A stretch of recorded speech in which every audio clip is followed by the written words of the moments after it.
대원고에서 전형적으로 자주 내는 문제가 있어요. 그래서 학생 1, 2, 3, 4, 5 해놓고 이 학생이 몇 개를 맞는 이야기를 했는지 그 점수를 계산하는 문제가 있거든요. 그래서 이게 모두 고르시오 문제보다 까다로워요. 왜냐하면 이 맞은 개수를 체크하고 그거에 대한 점수를 매겨야 되는데 잠깐 헷갈리면 틀린 개수의 점수를 이제 곱하는 실수 유도 문제가 있거든요. 네,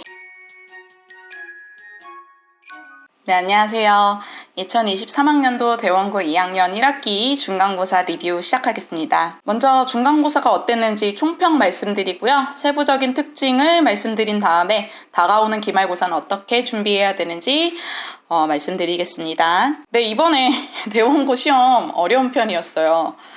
범위 지문 자체는 9개였는데 이에 육박하는 6개의 외부 지문이 나왔고요.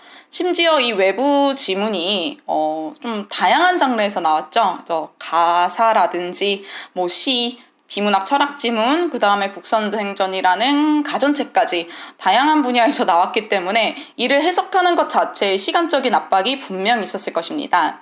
서술형 자체는 기본기를 물었기 때문에 어렵진 않겠지만 앞에서 이제 객관식에서 많은 시간을 이번 대원고 시험은요, 기본 암기는 정말 필수적으로 했는지 물어보는 문제와 이를 가지고 너네가 응용을 할 수 있는지를 물어보는 문제가 골고루 출제되었습니다. 세부적인 특징을 보시면요, 첫 번째 일단 쉬운 서술형부터 말씀드릴게요. 예상했던 문제들이 출제되었습니다. 그래서 연습했던 시어, 풀이 혹은 시점에 대한 서술 이런 문제들이 나왔기 때문에 이 부분에서는 막 어렵지는 않았을 것이고, 이제 두 번째 이런 긴 외부 지문과 형성평가의 결합이라고 했는데 이 형성평가라는 게 대원고 학생들은 아시겠지만 그 대원고에서 전형적으로 자주 내는 문제가 있어요. 그래서 학생 1, 2, 3, 4, 5 해놓고 이 학생이 몇 개를 맞는 이야기를 했는지 그 점수를 계산하는 문제가 있거든요. 그래서 이게 모두 고르시오 문제보다 까다로워요. 왜냐하면 이 맞은 개수를 체크하고 그거에 대한 점수를 매겨야 되는데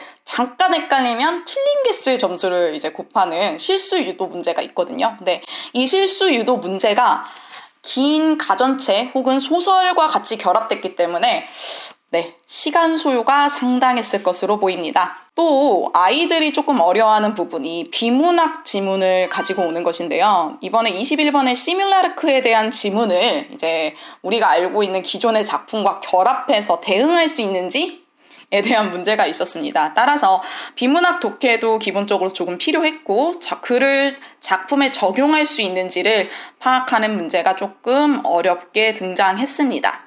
기말고사는 어떻게 준비해야 되느냐? 작년 1학년 2학기 기말고사 우리 대원고에도 어려웠잖아요. 그래서 왜 이렇게 등급컷이 거의 10몇 점이 떨어졌단 말이에요?